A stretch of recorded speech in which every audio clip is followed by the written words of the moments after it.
Hey, welcome to another day, another SAT solved live, raw and uncut. I'm about to get into today the practice test number 7 from the official College Board Blue Book and Khan Academy collab thing, whatever you call this. You can find the download link basically in College Board, but also there's like links to it in Reddit. Just find the official practice test. They're all for free. So, do I have anything to say? Not really. Yeah, without further ado, let's get right into the actual test itself.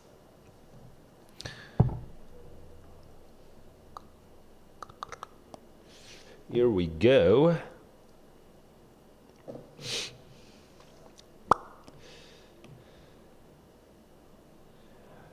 Okay, let me just double check. Have I ever seen this passage before?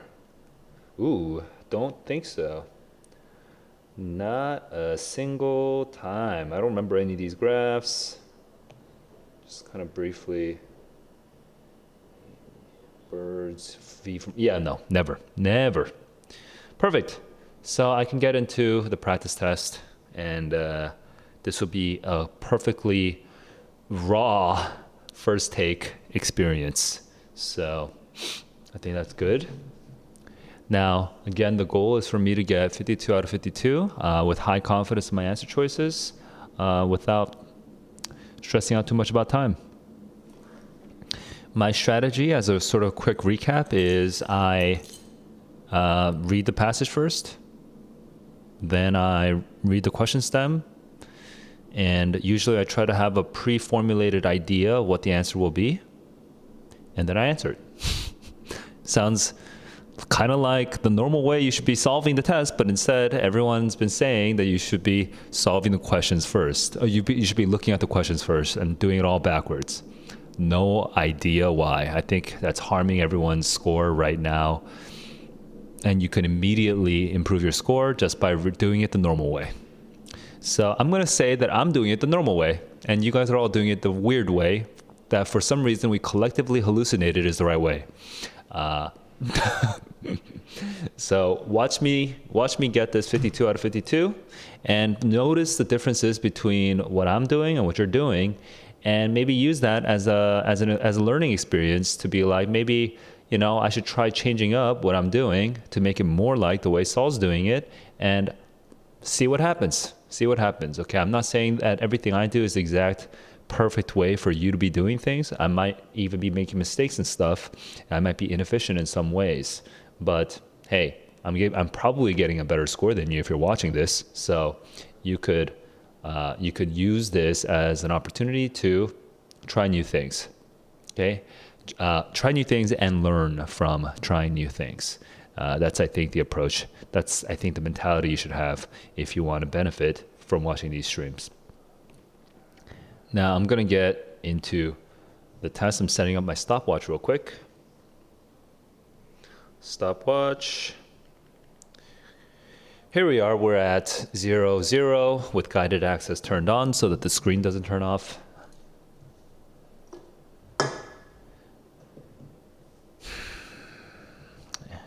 Let's get going. 3, 2, 1, let's go.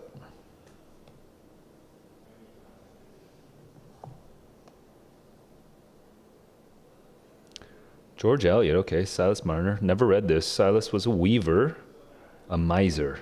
But then the gold he hoarded was stolen. Adopted a young child, Epi. Huh. So he had like a sort of turnaround moment in his life. Unlike the gold, which needed nothing, hilarious. It could be worshipped.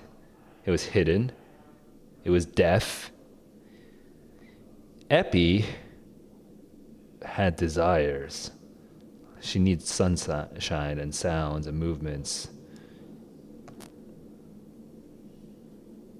The gold, but Epi was beyond itself.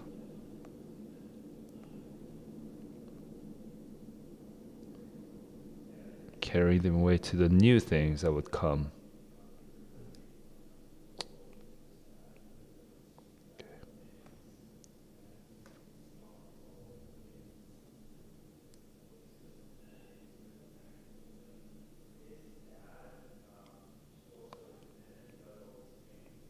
He ends up caring for her,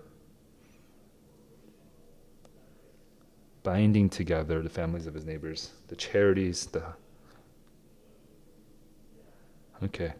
The gold, we're back to the gold. We're doing this ongoing comparison. Had asked that he should sit weaving longer and longer, just working and working and working. But Epi called him away from the weaving, made him think of all his pauses, the holiday.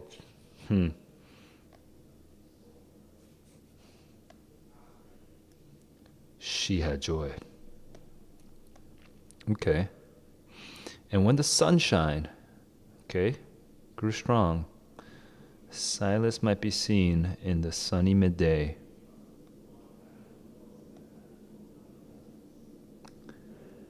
Or in the late afternoon when the shadows were lengthening.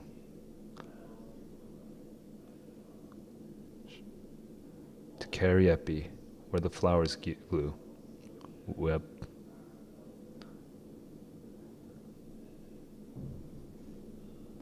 The winged things, the butterflies I remember happily above calling Dad's attention continually by bringing flowers. When this all happened, then she would turn her ear to some bird note, and Silas learned to please her of telling her to stay quiet.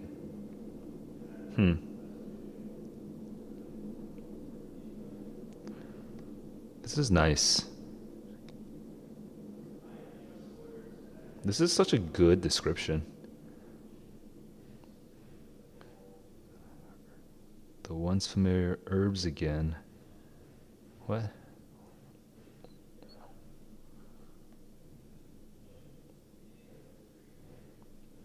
The leaves on his palm. Remembrances from which he turned away timidly.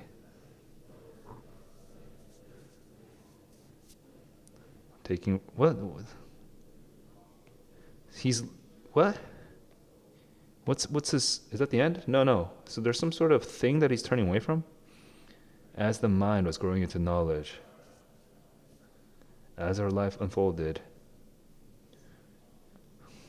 his soul was unfolding too, and became a full consciousness. Forced with every new year,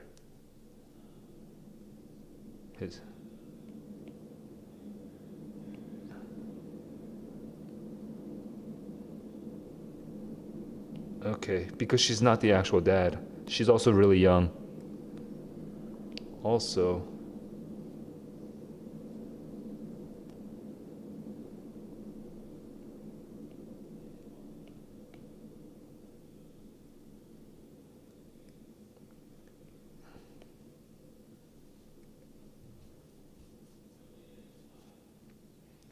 not everything is perfect. We start all perfect, but not everything is perfect. Crowd of remembrance, huh?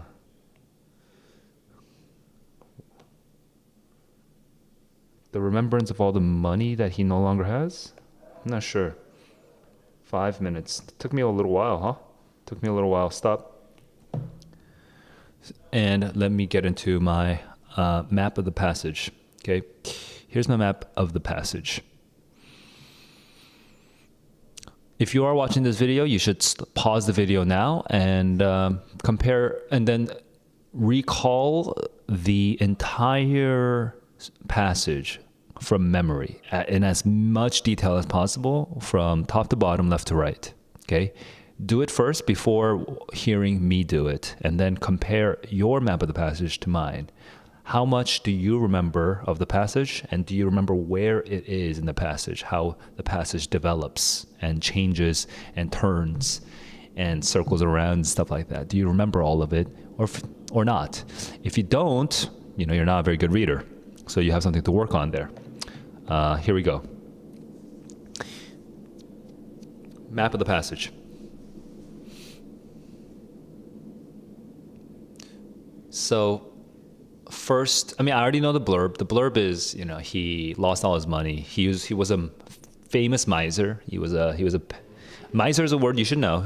It's a penny pincher, someone who doesn't spend money. He's a Grinch, like the Grinch, how the Grinch stole Christmas, that kind of Grinch.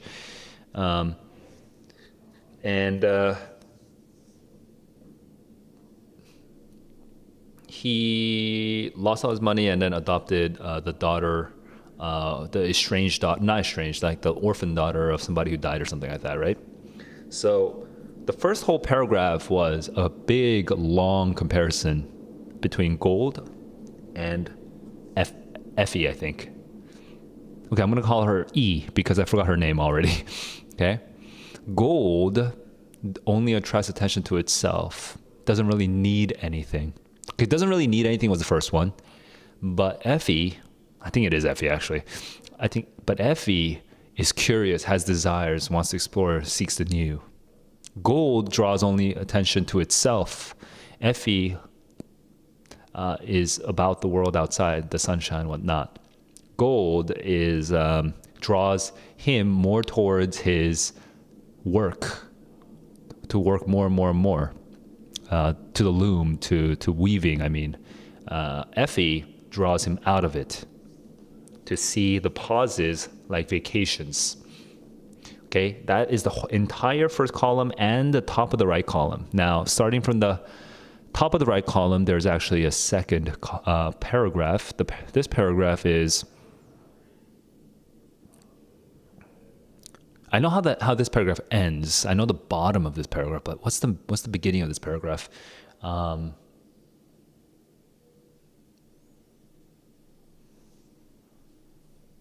When they go outside or something, this is like, it's weird because the first paragraph also, what's the setting of the first paragraph? It's very general, but it also includes a lot of imagery of the outside, which is what makes it a little more complicated with the second paragraph, because the second paragraph is also pretty general, the setting is.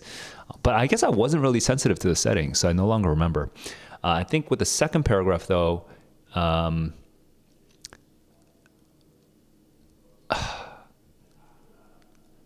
is definitely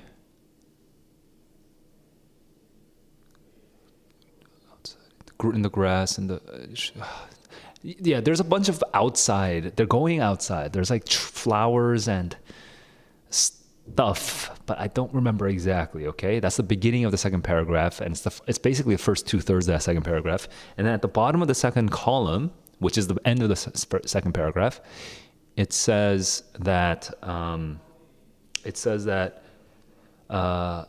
there's this thing, that these remembrances, okay, that are kind of tugging at him. And it's this sort of vague sense of something uncomfortable. Okay, I don't fully understand what that was, but it's something about these remembrances that happens. So then we move into the third column, and third column I think is a third paragraph. I'm pretty sure it's a third paragraph. Third column has like 2 more paragraphs, but then what does it say? The main thing that I remember from the third column is that he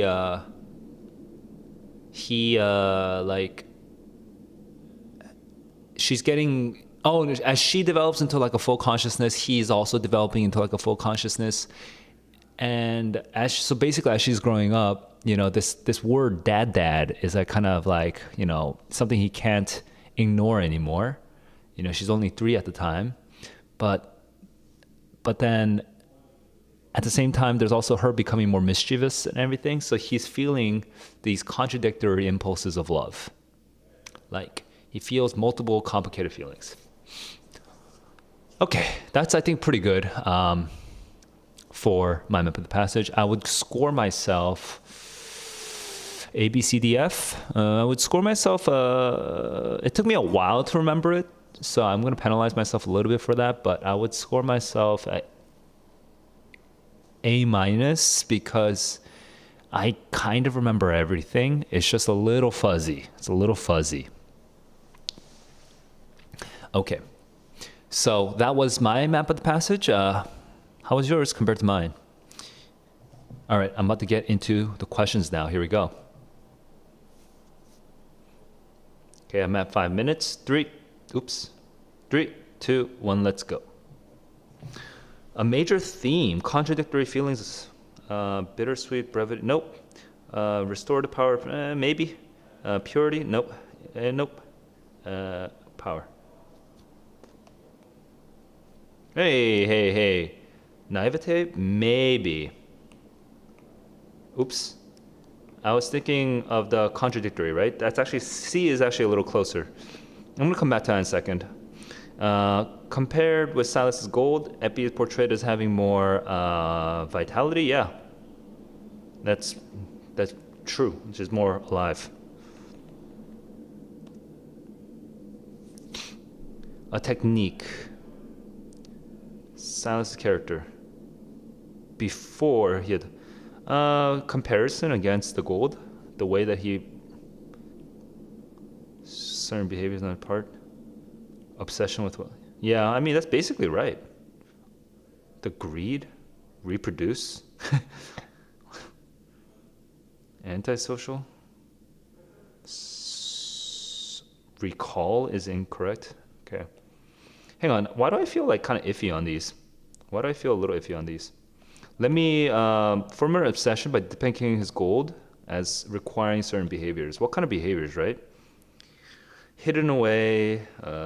Gold has kept his thoughts in a repeating circle, leading to itself, and then the gold asks that he kept working. Yeah. I think that's fair. Then what about this? The more vitality. I mean, see, I don't think I would normally double check this if on a stream, but on the real test I do. So.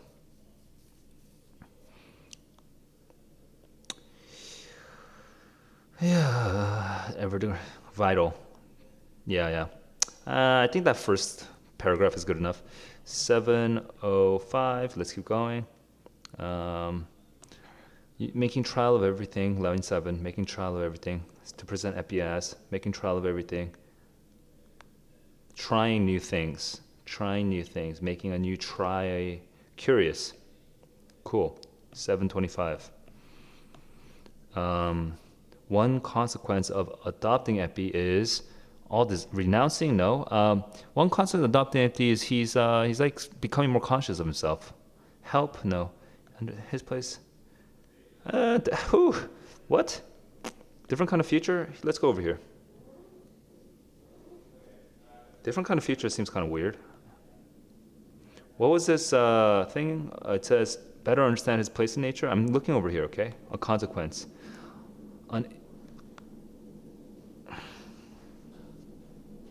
Full consciousness.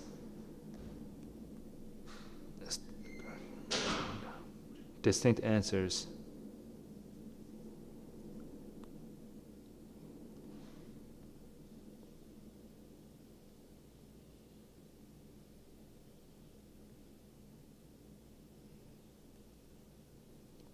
I don't know about this. There's like no evidence for this. But better understands his place in nature feels very strange.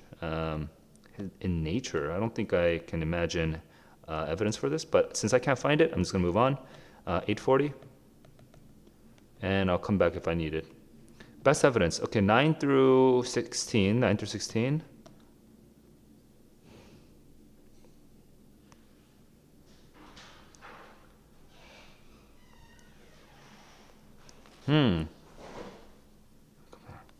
Forces thoughts onward, far away from their old eager new things that will come with the coming years. Oh, okay. See, I would have not known. Oh, okay. Then that answers 920, 11 through 16. I think that's pretty good. 41 to 6. Let's double check 41. This is not the way I normally like to answer this. Yeah. And then just learn to please her. And then 60 whatever. 61, 63 I think. It's so hard to go back and forth on this.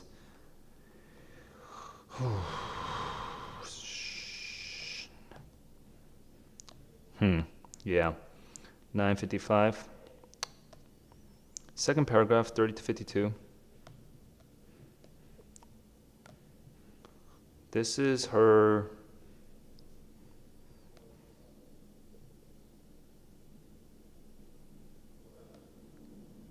sense of credit remembrances from which he turned away timidly. He's kind of forgetting himself, right? Serving the passage as a whole, a particular moment when Epi was changing him. Was it a particular moment? No. Love, sacrifices. The effect, yeah. Alteration. Oh my God, why is this so hard? That is clearly. Learn to please. Hold on, I don't really know. What this is different from my prediction. A moment when Epi was changing him. No, my prediction was. Okay, let me just. I'm not going to double check all these answer choices. It's overwhelming.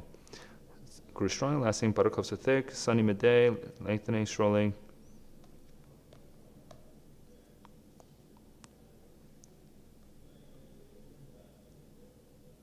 Okay, let's go. Sitting on the bank in this way, began to look for the ones from your herbs again.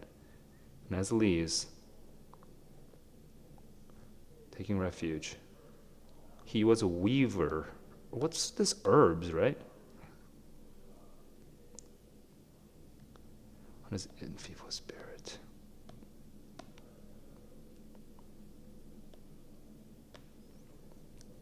In the passage as a whole, it serves to kind of show, because then after that, what would he have? Like how his enfeebled soul has been.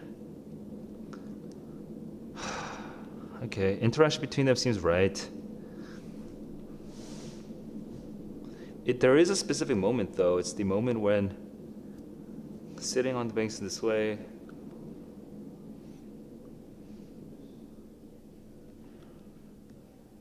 What the? That seems a little off. I feel like this is just poor.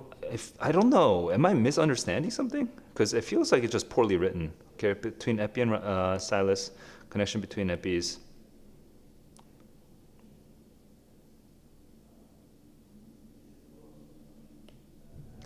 I don't know about this, but maybe. Emotional fragility, maybe. Expanding awareness, increasing engagement with life. See, now I can't even predict anymore. Okay. Let's just focus on the ones that I feel confident on.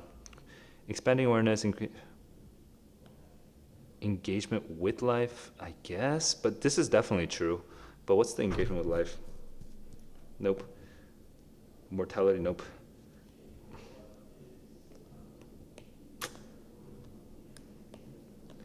Painful. Engagement with life. His engagement with life is over here. But I feel that's misreading. But okay, 56, we're going for 53 to 57, I guess. I feel like it's a misreading. I feel like there's something weird going on here. She developed a fine capacity, a sensitive capacity, a good capacity. A big, a keen capacity, an excellent. Yeah. Holy crap, yo. That took me a long time. That doesn't usually happen. Okay. Rotman. Technology destroying jobs. Okay, technology destroying jobs. 2013. Okay, B&M, McAfee. These technology advances are behind the sluggish growth, employment growth. Last 10, 15 years. Dismal prospects. Prospects are dismal. In these, not only, but also in law, financial service, education, medicine. Doom and gloom.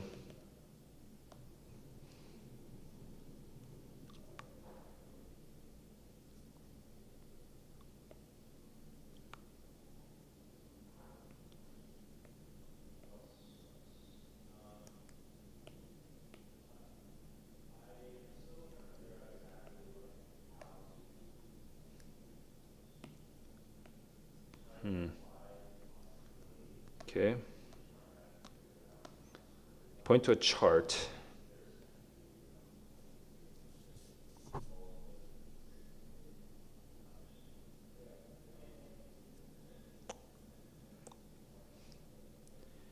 Value created for input.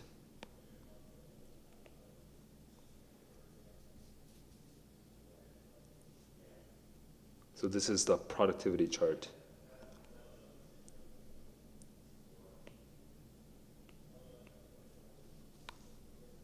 They tracked each other.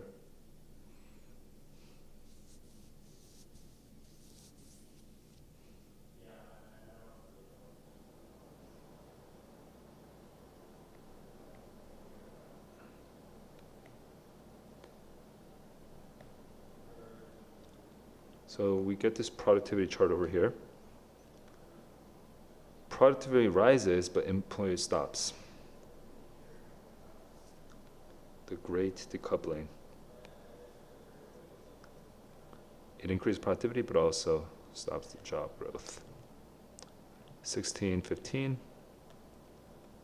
It is startling because it threatens the faith in progress. Makes society wealthier, but it eliminates jobs and median income fails to rise, even as GDP soars.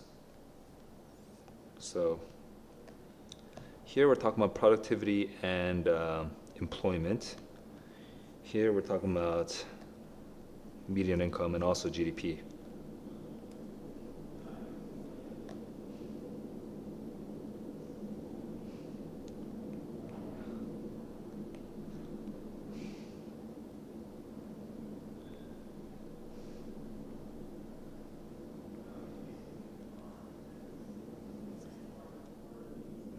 Okay, so this is an opposite position. An extended period. Highly skilled artisans were displaced by factories.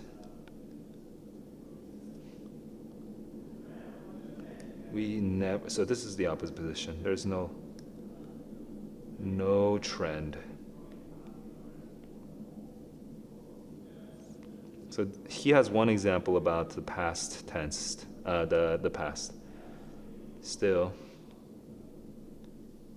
Oh, but does not dismiss the notion that there's something different. So in the past, but it could be a new thing. A broader range of work.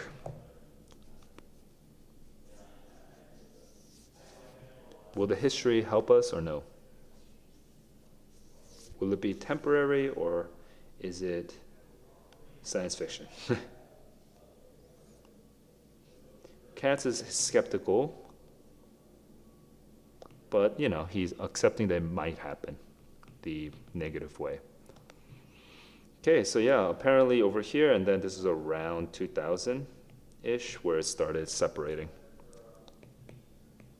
Okay, so actually this is probably too dramatic, but basically it gets flat.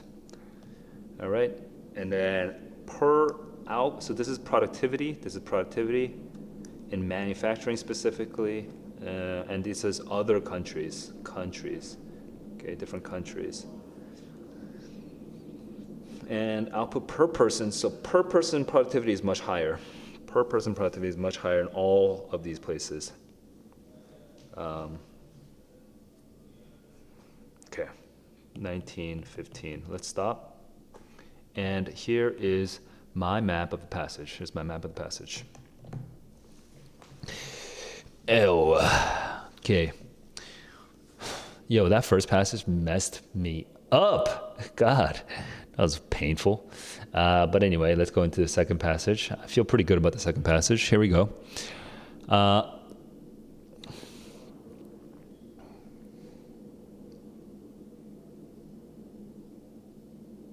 The first two paragraphs is doom and gloom. It says that it defines productivity. Oh no, that's like the second paragraph. The first paragraph is about how technology has been taking away jobs and dropping median income, something like that. It sort of forecasts the general problem. Then the second paragraph, I think it's the second paragraph, talks about how there's 32 guys, B and McAfee. Okay, so B and M. There are these two people, researchers, who are looking into it, and they like looking at this productivity chart. Or actually, economists like looking at this productivity chart. And productivity is amount of output over amount of input. So productivity is going to be pretty similar to like GDP, for example, which comes out later. Oh, excuse me. Give me a sec. Oh, excuse me. Okay, yeah. So productivity, they like this chart. They like looking at it. Okay, and so these guys, B and M are looking at it, and they're noticing trends since decades ago, where now this is actually close to the bottom of the paragraph, so I'm kind of missing the middle of the paragraph a little bit, but middle of the column, I mean, a little bit, but by the bottom, it's talking about how basically throughout history, there's always been productivity and employment would kind of be closely coupled, closely tracking each other. But starting in 2000, it got basically the employment stayed the same, but even though the productivity kept going up.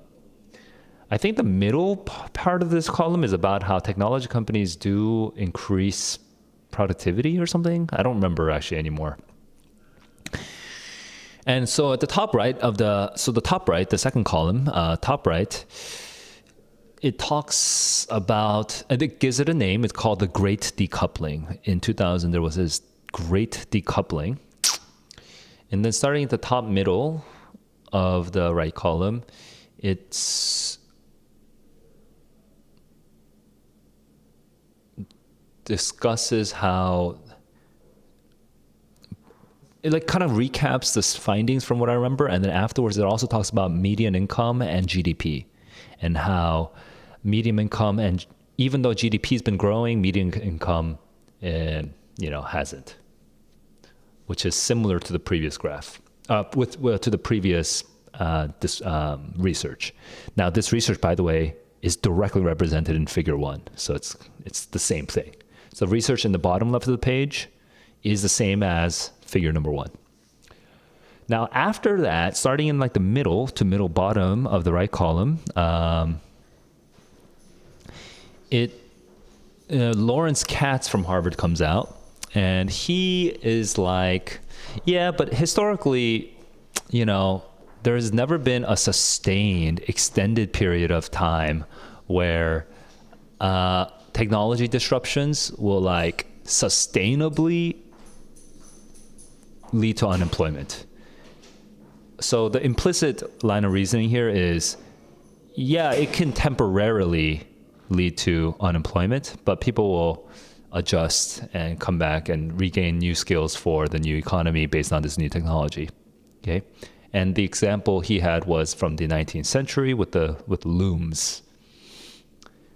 At the very bottom, though, there's the bottom of the second column. It says, still, Lawrence Katz doesn't discount the possibility that, maybe this time it's different. Maybe technology will have broader effects, okay? Touching more industries and whatnot. So moving on to the top of the left side in the new page, third column, Lawrence Katz says, still, he's on the side. Okay. Basically, he still thinks that it's going to be a temporary shock, okay, of unemployment, but who knows? Who knows? Maybe there is something fundamentally different. So that's Lawrence Katz's perspective, and we end with that. Okay, let me score my map of the passage. You should score yourself compared to me. I would say I was B plus because I'm, especially compared to the first passage, I kind of remembered less. I would score myself B plus, and yet I still feel like I got everything. I feel like I got everything. Is that an A minus? It might be an A minus. I don't know. A minus, B plus, somewhere around there. I can't really figure it out right now, but I feel like I did kind of remember everything. So there is that. Oh, but I guess I kind of missed like the middle of the first column and also the middle of the second column. No, I'm gonna go with B plus. B plus. Okay, so that's my map of the passage. How was your map compared to mine? Let's go into the questions now. All right, I'm restarting time, and I'm pretty behind on time compared to usual. I usually try to finish the first two passages by 22 minutes, like 10 minutes and 12 minutes, something like that. And then finish the first three passages in 35 minutes, so 10, 12, 13, something like that, right? So this is pretty rough for me. Here we go. 3, 2, 1, let's go.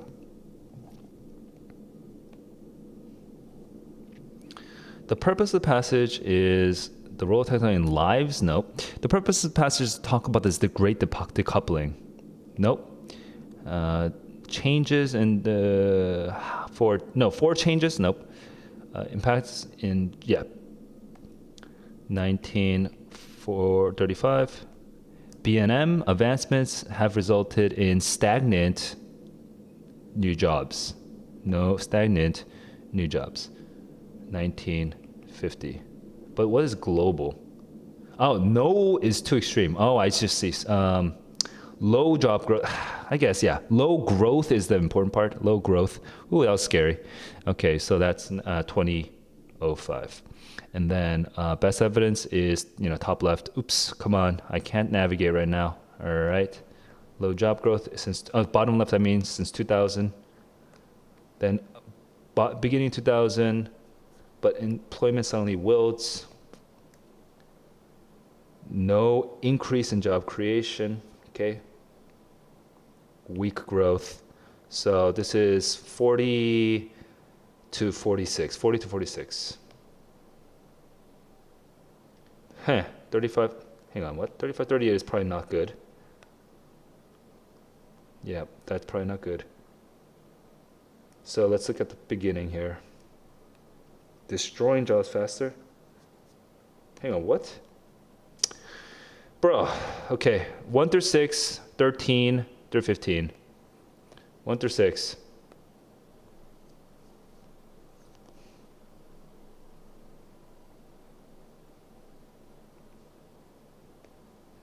Does 1 through 6 help? But where's the 2000, man? Oh my, dude. Okay, I guess that's the only one. Because I was looking for 2000, but whatever. I mean, I could circle this and come back, but I'm pretty confident in that. 26 to 28.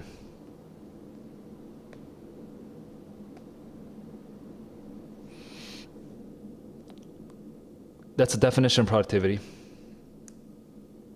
Explain term. That's 21, 45. Clear, 35, clear, what nearly means. The pattern is obvious, I mean unmistakable, there we go. 21, 55, let's keep going. His attitude towards today's digital technologies, he's not as alarmed, not unconcerned, uncertain. To a degree not seen. That's way too positive. Okay. Best evidence, he's uncertain. It is genuinely a question, 90 to 91, 90 to 91. Wait, what's 91, 92? Who knows what will happen? Who knows what will happen? That also helps. It's not as good of a piece of evidence, but whatever, that's good enough. 83 range. Okay, I feel more normal now, 83 range. A broader range, broader, array, broader selection, collection, region, scope of work. Okay, 22, 50, 45 actually, but whatever. In figure 1, which of the following years showed the widest gap? widest gap between productivity and employment, figure 1. So the widest gap is 2010-ish. Yeah. I mean, yeah. 2310. Figure 2, honestly, there's not much generalizable, but the most generalizable, but like this is a very specific thing about Japan. Greatest growth in output between 60 and, this is a very specific thing about Japan, Germany, I mean, each experienced an increase in output per, that's true. Each of the 3 countries increased in its input per manufacturer. Of course it did. It just grew. This is the most generalizable thing. Okay, cool. So I didn't need to waste time on. Good. I hate it when the SAT forces you to get into the stupid details that are not even related to the passage, just some random factual details. So it wasn't like that. It was actually a good general trend that was actually useful for the passage. Which additional information would be most useful in evaluating 57 to 60? 57 to 60.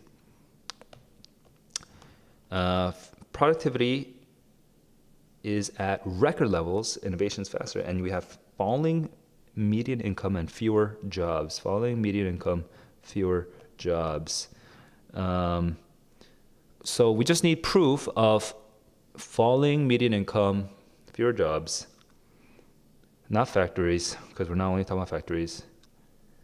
If presented figure 2, falling median income.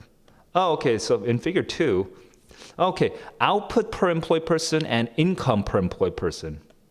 Income per employed person.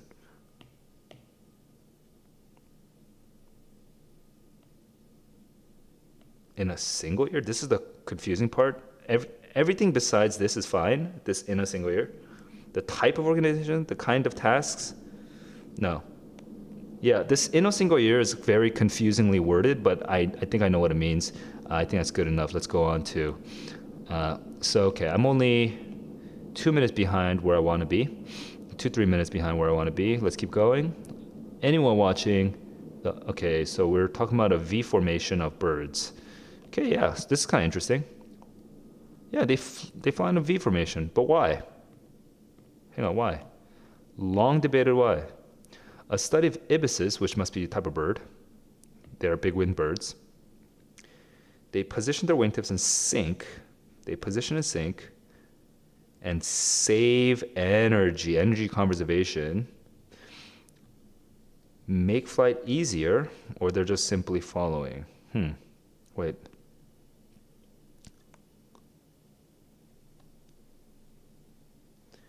Catch the updraft. They save energy by catching the updraft, which makes flight easier, but this is not even related. It's kind of confusing, okay, but whatever. Squadrons of planes can save fuel. Ah, cool. That's a cool analogy. So birds and planes are similar. You can save miles at tree flapping birds like fixed-wing airplanes. Like fixed-wing airplanes, estimate that they save energy by drafting.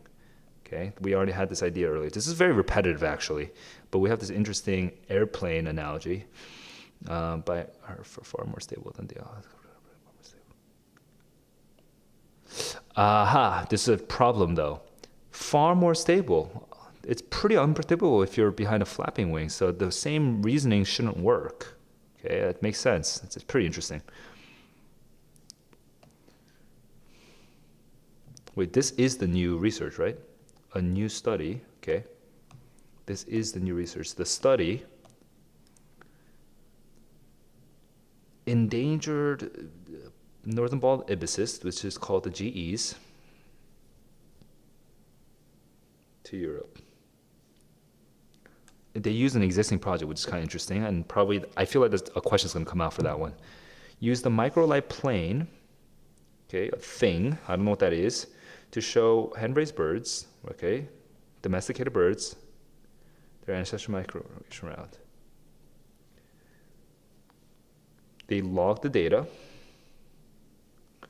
with GPS, and they also had an accelerometer timing of the flaps. Just as aerodynamic estimates would predict, they positioned those five just behind and to the side, timing their baits to catch the eddies. Okay, so this proves that it's basically still the same thing. The timing of the flapping, when they're directly behind another, it reversed. That's kind of cool. Okay. We didn't think this was possible. Cool, cool, cool. Yeah, incredible awareness. Like wings that go up and down. Okay, I mean, come on, that's kind of a lame analogy, but sure, that works. That's actually likely applied, but we don't know, to other birds. Okay, we don't know. Smaller birds are more complex. The wakes are way too more complex. Wake is like the ripples. The racers did not attempt to calculate the.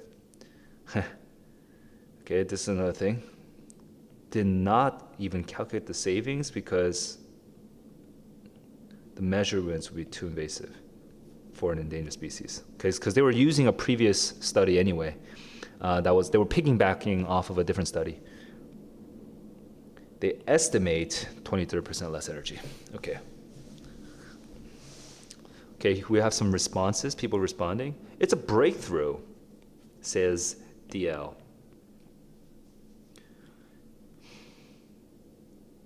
Care about sinking? Yeah, but why? Why is that a breakthrough? They don't know how. Okay, cool.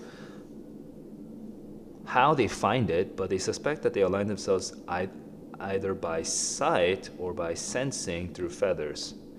Tactile, sight or touch. Alternatively, they may move around until they find the location. Okay, or they might just naturally shift around until they find with the least resistance. That there's a sort of like momentum, not a momentum, but there's like a flow there that they just slip into. More common birds, right? Because then you can actually measure. Okay, unlike endangered species. Can a mistake? That'd be interesting. Who sets the course and pace? Yeah, who the leader is and not whatnot. Can there be traffic jams? Yeah, it's all super very interesting. A lot more to learn, says TH. Good. 30:50. Let's stop. 30:50, and now I'm getting into my map of the passage. Here we go.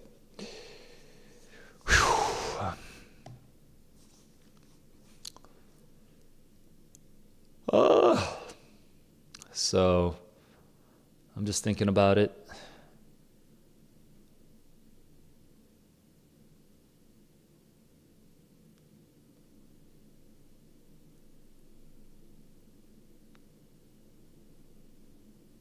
I just zoned out. I'm sorry, guys.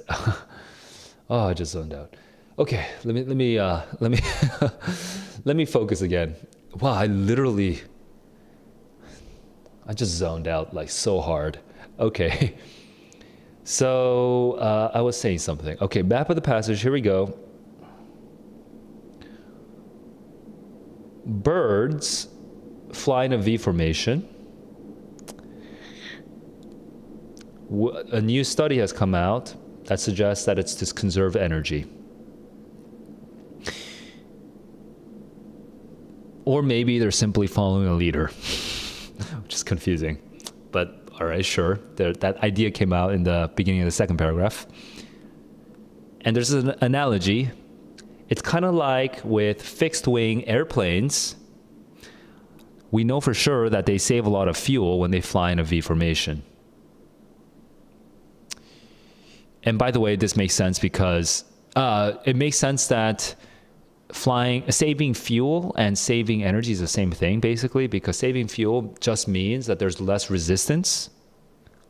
So obviously when there's more resistance, there's more wind resistance and whatnot, air resistance, then there needs to be more fuel to counteract the resistance. So energy and fuel would be essentially the same thing here. energy as in like the sort of like the caloric energy that's necessary for birds, and like the fuel heat energy that's necessary for planes, that's functioning the same way. Okay. Anyway, so going back to the passage, we know this for planes. However, this might be the third paragraph. The problem with fixed wing planes is that there's no ripples. There's no wake. There's no wake, and that's way more complex. The kinds of slipstreams that are created by a plane are going to be way more consistent, right? Whereas flapping is just more chaotic. So there are these researchers. I forgot the researcher's name or names. I don't even remember if there's more than one. And they piggybacked off of, this is I think in the middle of the paragraph or maybe the bottom of the paragraph now. Column. It might be the bottom of the column now. But they piggybacked off of a different study where they took like some endangered GE, okay, bald something, I forget the name of the thing, these ibises, right? And they were reintroducing this endangered species to their ancestral migration routes. And so they measured, okay, GPS location and accelerometer. They measured with like a tracker and like an accelerometer their GPS locations, which was pretty exact. It was within centimeters, and an accelerometer to use to measure their flapping. Okay. Later on, this comes out in the right side. I don't remember exactly where in the right side, but it says that they don't use more sophisticated measurements because they don't want to be so invasive with an endangered species. And this is what they find. I think this is actually still the bottom of the left column. Is it the top of the right column now? I actually don't know. I no longer remember the location. They find that they actually fly in a V formation, and they position themselves just like fixed wing airplanes would, with them being directly behind and to the sides of the bird in front. And if they are positioned directly behind any other bird, they actually alternate their wing rhythm, flapping rhythm, to avoid the resistance. This, I think, is the bottom left and the top right. It goes up to the top right. What they don't know is how much energy they actually save. Okay. But they are estimating, and for the reason that I mentioned earlier, but they are estimating 20 to 30%. Okay, this is the top middle of the right column. Now, going to the middle of the right column, some dudes are saying this is a breakthrough. It's a pretty vanilla explanation, but yeah, it's a breakthrough. And then starting in like the bottom right, we're talking about how they want to work on more common birds. They want to work on more common birds and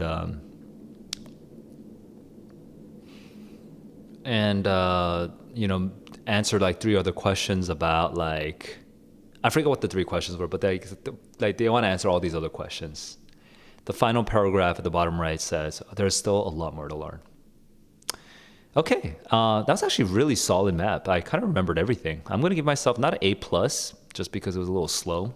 It's a little fuzzy, but I'm going to give myself a solid A for that one. That was a pretty good map. Now I should feel confident using this map. I should be pretty confident going into my questions and just predicting the answers. So let's see if that works. 3. Oh, I keep yawning. Let me take a quick stretch break. I'm going to stand up real quick.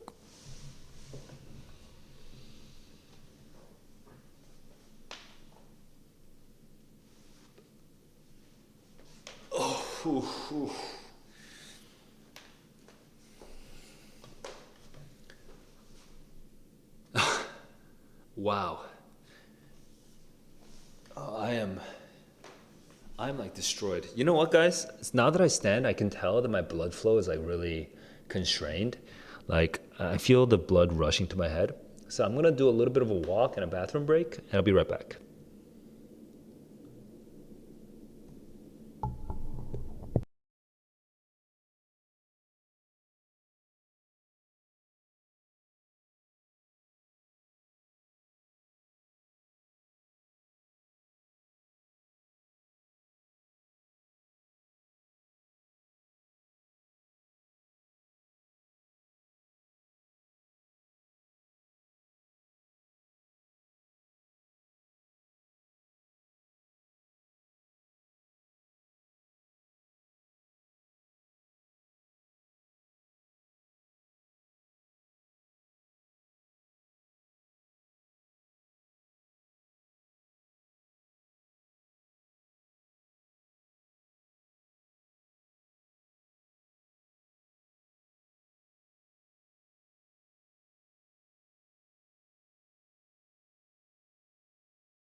Hey, I'm back.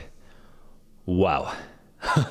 I just suddenly just I don't know, the blood flow was just not coming in, and I was getting crazy sleepy.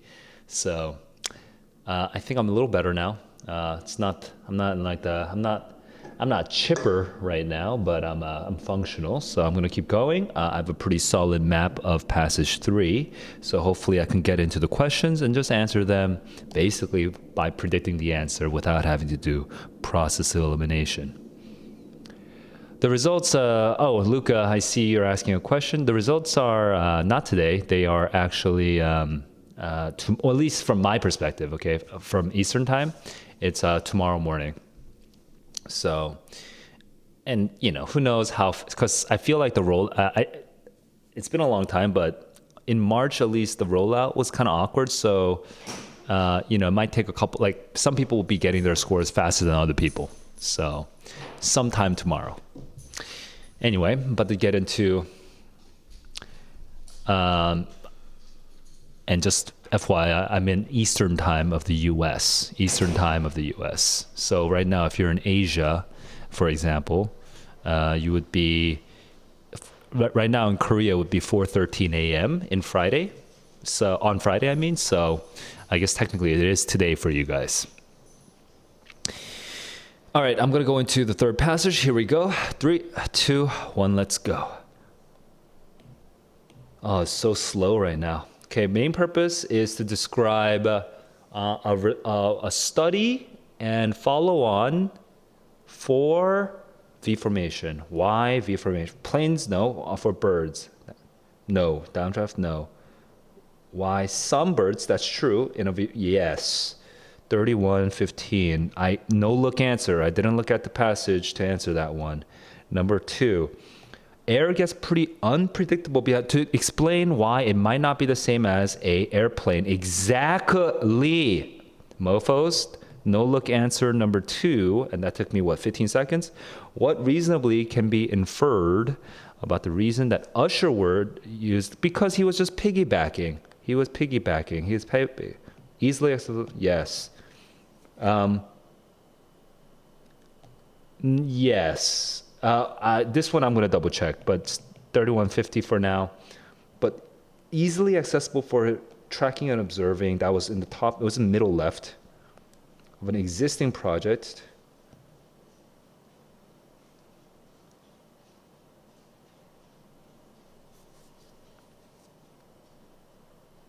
And then Usherwood is this JU guy right here. He just, it's sort of implied, but yeah, it's basically the right answer. And then the answer choice right here is 22 to 24, 22 to 24. So that is correct, 32:25. Let's go. So it took me 55 seconds to do those 2 questions. Okay, I'm saving time because I lost so much time on passage 1. What is the most likely reason?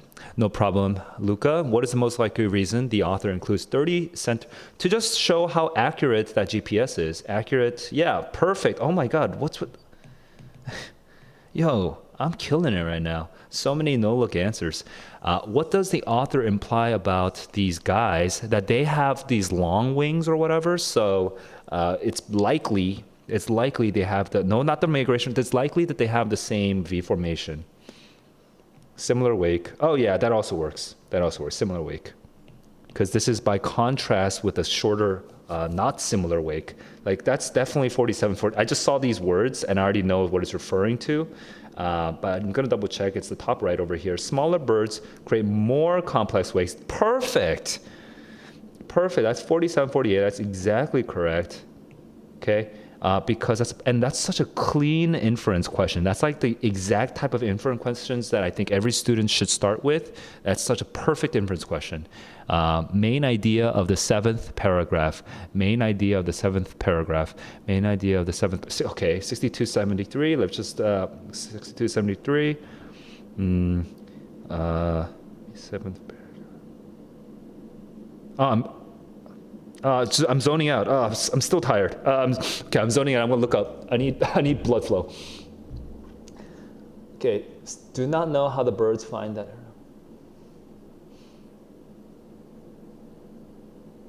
Oh, they're hypothesizing about how they do it, and then they're gonna look at specific common birds. And so they don't know these things, so they're going to. So the main idea is they don't know how. And so they were going to try different things. Future research, but could, that's perfect. Okay, so that's 34, 35. Guys, just notice that I'm trying to keep my posture up and I'm trying to look upwards. That really helps. Use the phrases aerodynamic sweet spot in line 63. To talk about, and this is 63 over here. Yeah, it's the same idea. So it's talking about how they kind of align there, right? Not exhilarating, like how they just naturally align, not the wing movement. Okay, a position has, yes, exactly. So that's 3505. How many no-look answers did I just do? I'm killing this one. 72 ripple most nearly means. Ripple has to be the ripple in the air. Can pass through to the rest of the flock. Can pass on to the can spread to the rest of the flock. 35. Oops, 30. Oops, that's ugly. 35, 30. Okay. And now, it's funny because I know that a lot of kids are going to get that one. They're going to get stuck on that one, but that literally only took me. That took me 30 seconds. Why did that take me 30 seconds? Okay, why did that take me 30 seconds? That makes no sense. But moving on to fourth passage. Tocqueville, 1840, Democracy in America, a classic. Harriet Taylor Mill, Enfranchisement of American Woman, 11 years later, so that's plus 11. That's kind of ugly, so I'm going to get confused later on, so let me fix that. I know it wastes time on my stream, but it's okay. Oh my God, what is wrong with my pencil right now? Okay, plus 11. Oh my Jesus. As the United States and European society grew increasingly democratic, should be extended to women. Yeah. So Tocqueville may or may not have talked about women's rights. I don't think so, actually. I've shown how democracy destroys and modifies inequalities, but is this all? What about the inequality of man and woman? Okay, so he's on the same side. The social changes which bring near to the same level the father and son, the master and servant, superiors and inferiors. Okay, this, oops. Should raise man, woman. Okay, that should also happen. I must be clearly understood because we have coarse and lawless fancies taking a free range where people just say crazy shit. All right, 3705, let's go. There are people in Europe who, okay, now we're talking about Europe now, we're not talking about US. Confounding different characteristics would make not only equal, but also alike. They would, in Europe it's too radical. They're saying in Europe it's too radical. So he's trying to differentiate himself, the radical people. The same duties, same functions, same rights, mix in all things, okay? Occupation, pleasure, and business. Although that's probably not very radical to us today. That by one sex equal to the other, both are degraded.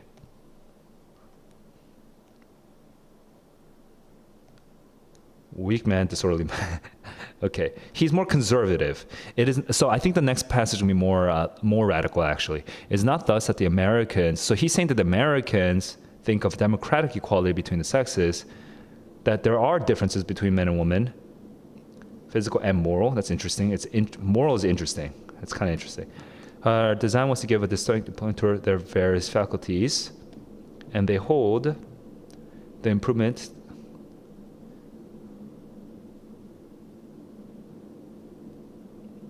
So this is the complementarian view, right? Respective task, best way. The principle of political economy, okay, which is like manufacturing, okay, like dividing, yeah, it's like the Industrial Revolution kind of thinking, which America is famous for, sure. So it's a complementarian view, and I feel like now we're actually, so Tocqueville is just like, no, I don't want to be that radical, so don't misunderstand me, but Pastor Sue is probably going to be like, no, we should be that radical.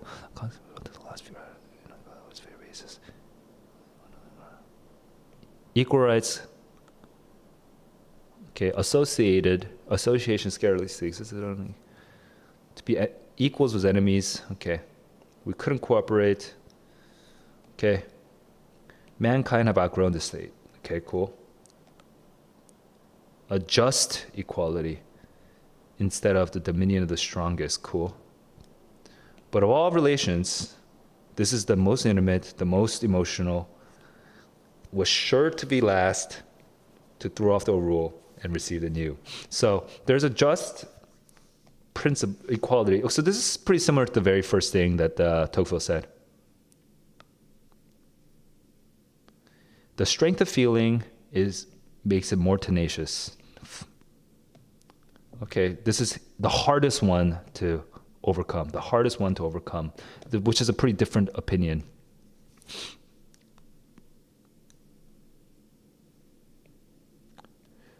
This is like a capabilities argument, actually. What this is you can only know your highest capability if we give everyone choice. Every occupation with no bias. Yeah. Yeah. Good argument. But to interfere beforehand, if you create an arbitrary limitation, the genius that was first of it. Okay.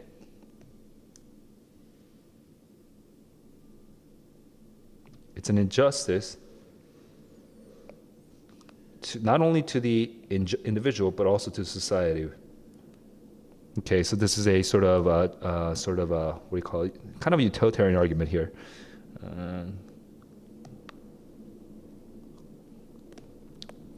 Wait, hang on. Which loses what it can ill spare. What else? Providing that the qualities which are not permitted to be exercised. Okay, it like preempts the existence of these things because they don't even give them the choice. Okay. 4125. Okay, stop. And now I'm going into my map of the passage. Again, you should, if you're watching this video, you should pause the video and you should recall in as much detail as possible from top to left, bottom to right. I'm dyslexic. Top to bottom, left to right. Top to left, bottom to right. Recall both passages in as much detail as possible and see how good your map is. Okay, here's my map. Passage 1, Tocqueville. America, democracy has banished all sorts of injustices and inequalities. And this is, and the last area is the inequality of man and woman.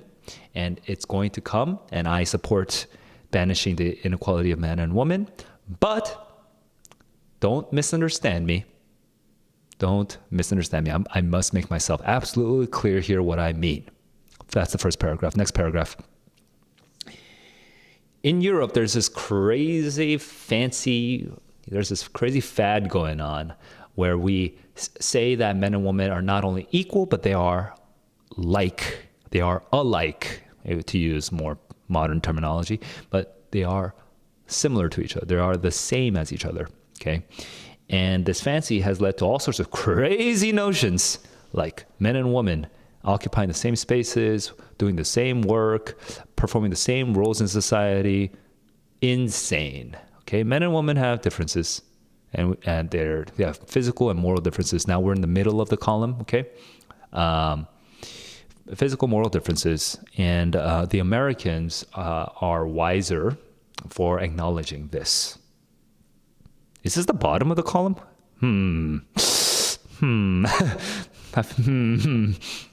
Okay, well, I'm going to keep going. A little fuzzy suddenly. I'm getting some fog right now in my map.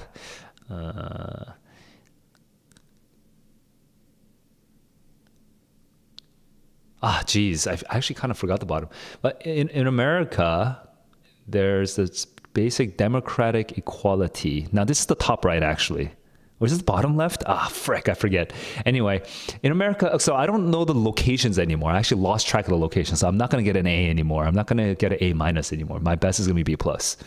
But in America, there's sort of the democratic principle of equality where people actually will serve their respective functions in the best possible way.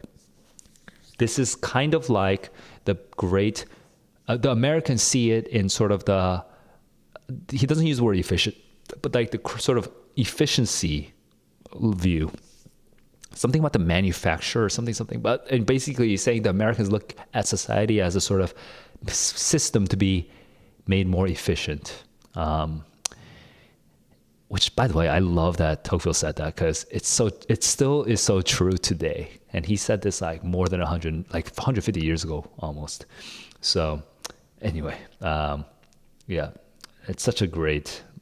in fact, that makes me want to read Democracy in America again. That's such an interesting work. That was just a random sidebar, but moving on. And that's basically the end. So I did miss something at the bottom left. Okay, I missed something in the bottom left. Now, passage 2. Passage 2 talks about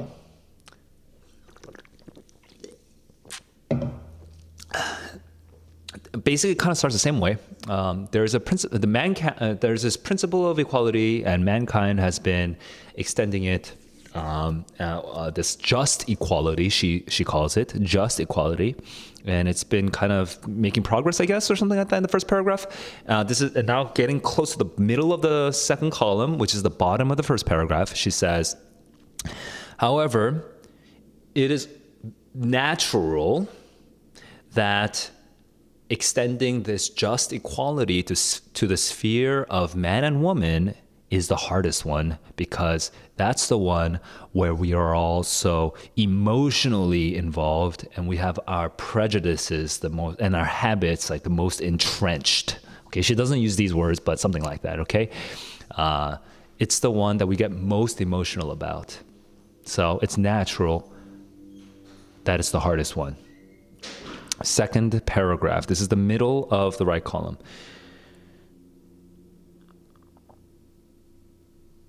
Oh, wait, what does she say?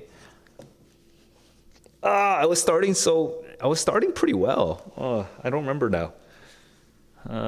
Okay, I don't think I'm not gonna get a B plus on this.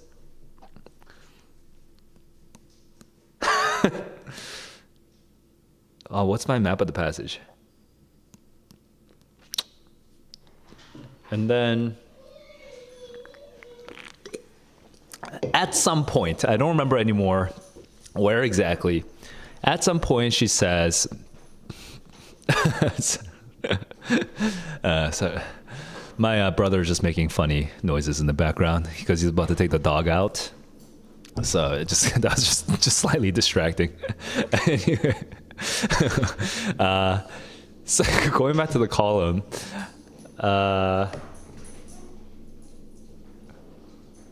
yeah, so at some point she says,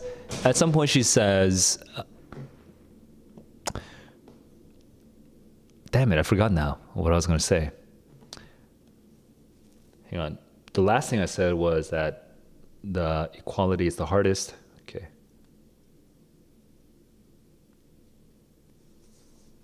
God, I remembered it, but now I forgot it. Guys, I just don't know anymore. I just don't remember the passage anymore. So I'm going to give myself a C minus, D plus. Yeah, I basically quit on it. So D plus. No, C minus, because I feel like I remembered the really important parts, right?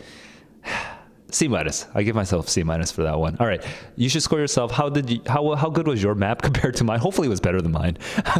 But I know that it's hard. I know it's hard. Oh shoot! I should add something, and this is going to justify my C minus.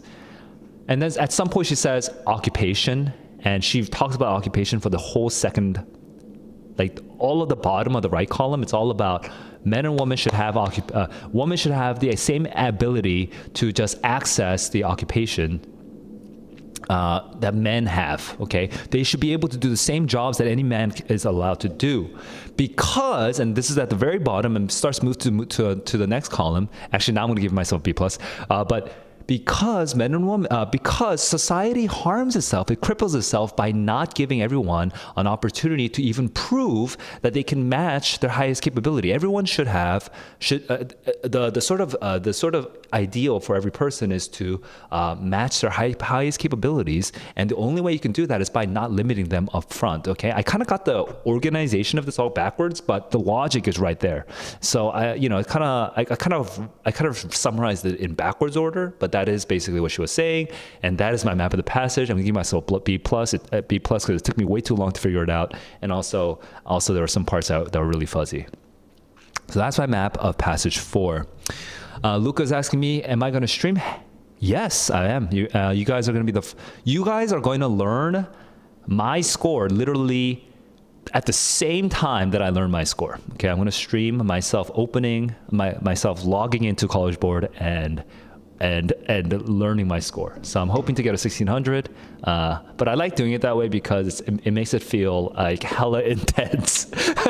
like what if I don't get a 1600? You know what I mean? So I like that feeling of that pressure. So yes, you're gonna see that tomorrow. Oh, dude.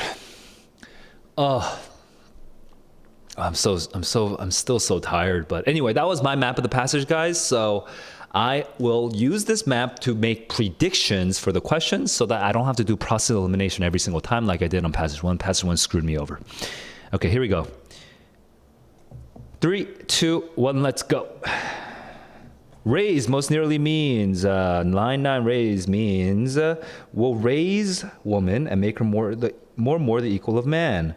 I believe that we were going to uplift woman, elevate woman, yeah, 41, 40. He implies the treatment of man and woman as identical in nature would make both, oppress is incorrect, harmed, right? They would make weak men and disorderly women. Weak men and disorderly women. And that's like the middle of the left side. Weak man, disorderly woman. That's literal quotation. That's line 26, line 26, line 26. Oh my God, what the hell? Where's line 26? So maybe 22 to 24. 22 to 24. Okay, 22 to 24 is better than... it's going to be definitely better than the new paragraph, right? I mean, I can double check. I can double check 27, 20, 29, but I don't think I really need to. Yeah. So moving on. 53 dominion. 53 dominion means, I don't remember this word. Oh, dominion over here. Instead of the power going to the strongest, the supremacy of the strongest. Okay, the power going to the strongest. Okay. Strongly suggests that gender roles are resistant to change because they're so emotional. Formal, in tradition, tradition maybe? No. Benefit the power, currently in power? No. Oh my God, tradition, really? Okay, let's look at tradition. It's over here. Being the nearest, most intimate, most emotion. No. Why is it tradition, dude?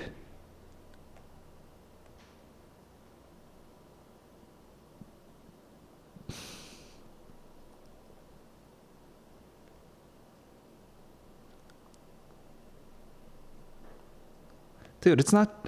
Why would they say tradition? God damn it.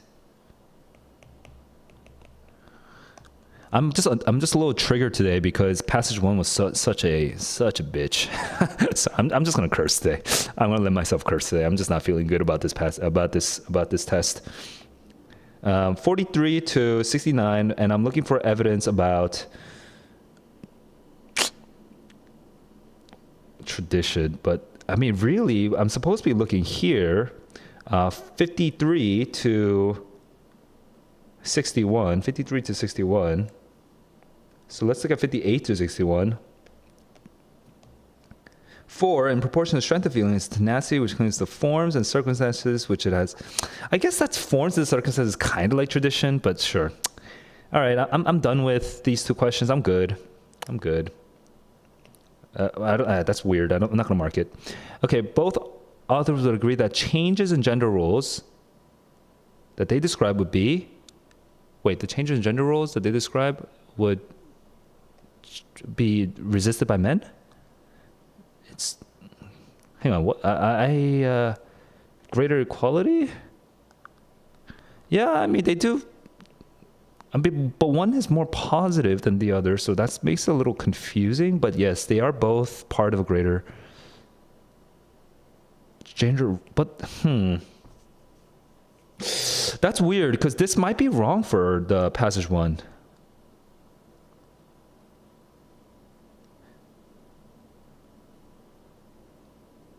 It's not at odds.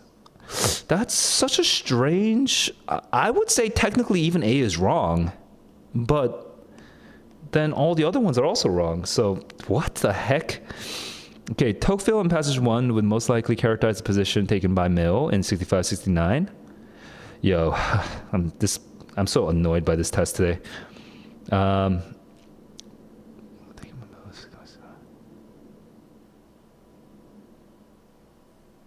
Okay, maybe I'm just still zoning out too much. Okay. Yeah, he would be very unhappy about this.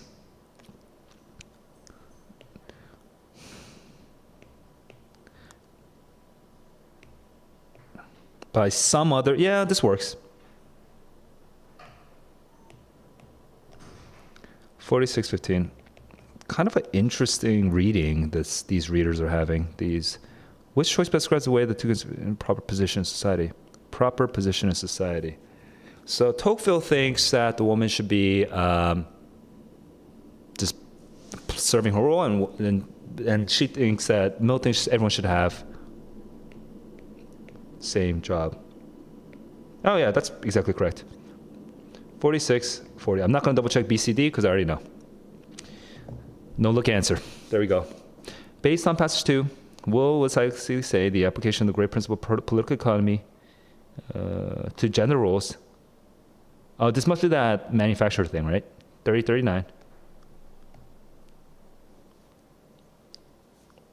Is bad. It's bad. It's actually counterproductive. Counterproductive. Yep. Prevents. Well, how about, what's this men and women though? It's just woman.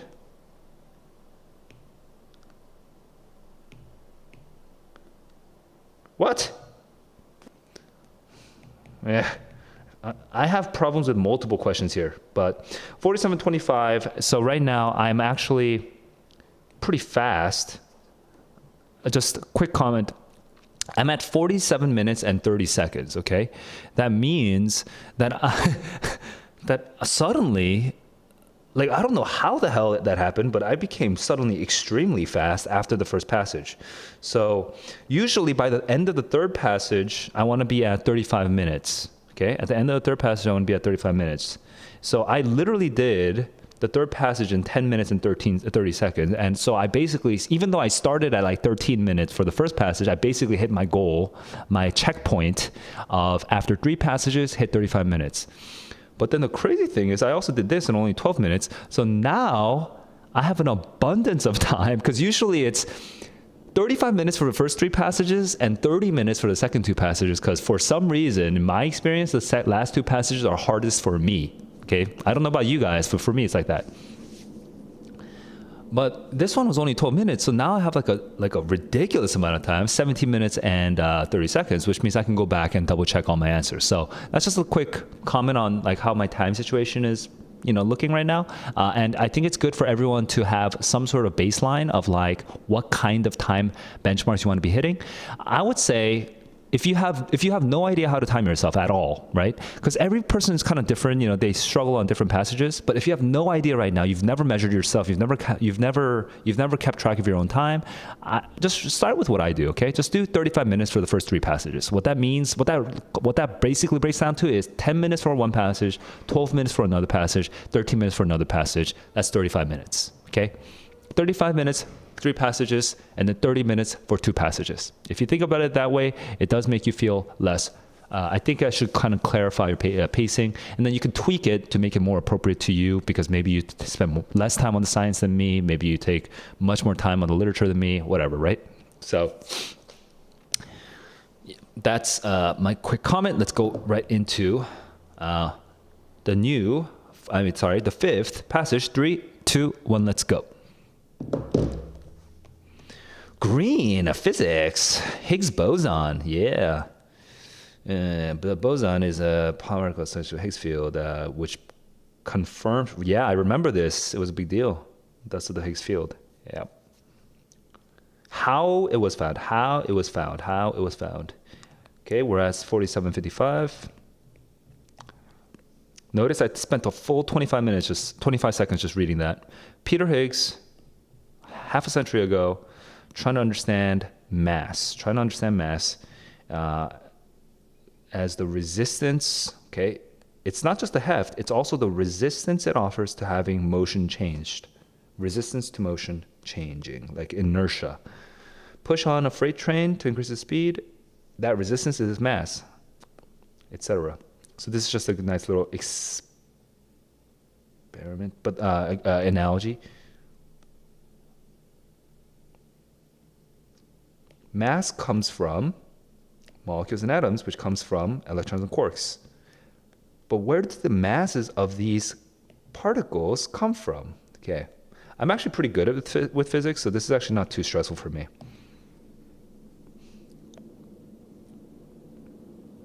They encountered a puzzle. What's this puzzle? If they imagined all particles were massless, then each term were perfect. The equations were perfect. It's not just elegant, it actually explained, not just elegant, it actually explained real data. But they had to have mass.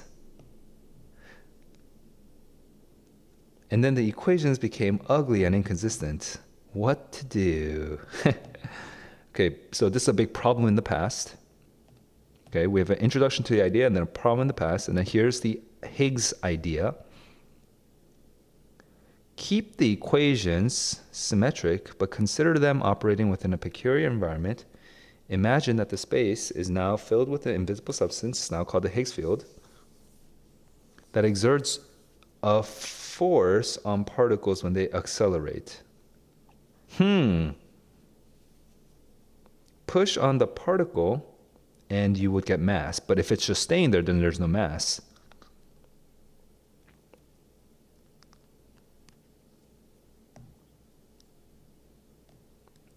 Okay.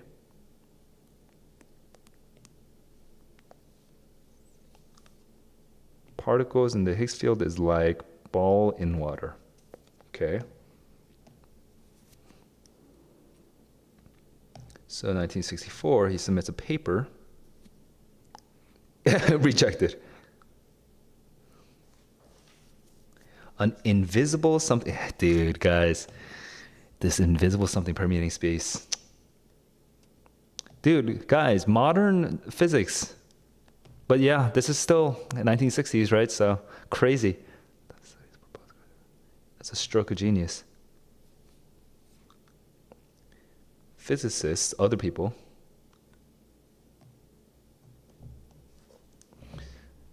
relegated to the environment. Ooh, the eye comes around. This is Brian Greene. He's a baby. This guy was a baby at the time. By the mid-80s, they accepted the Higgs field. The standard model, right? That's what the Higgs field needed. The equations.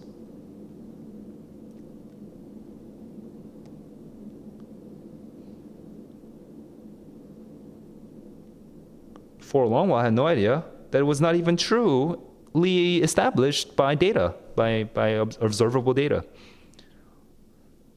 On occasion, interesting little, that sometimes happens in physics. What? This is such a crazy science passage. It's like literally so different from all the other science passages. Oh, dude, it's just the history of an idea and no experimental data whatsoever. Years from introduction to confirmation. Cool. And the Higgs boson took a freaking long time. It took, right? That's 52 years. Yeah. These electron neutrinos, so because we have the idea through the math, and then we figure out the actual resistance through some sort of observation. Physics does work like that. So that's what he was saying at the very bottom. I effing love physics. Sometimes these biology passages, they're like, I like biology, but it's just I'm not as conversant in it, so it takes me a longer time to kind of process it. This is just like easy peasy for me. It took me how many minutes to read? 52:35. It took me 5 minutes to read and 10 seconds, so pretty solid. I'm gonna have a lot of extra time to go back over it means I'm gonna have so much time, I'm gonna basically reread the entire first passage. I just know that's what I'm gonna do. Okay.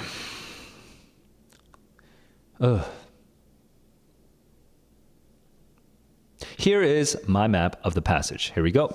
I just need to keep myself alert. Okay, here's my map of the passage.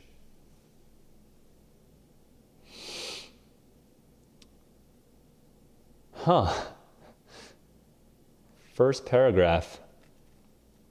Everything has mass, and we define mass not only as its heft, but actually we could actually look at it a different way, we can define it as the amount of resistance it gives when you apply a force to it, to move it. Okay? So he defines this idea of mass.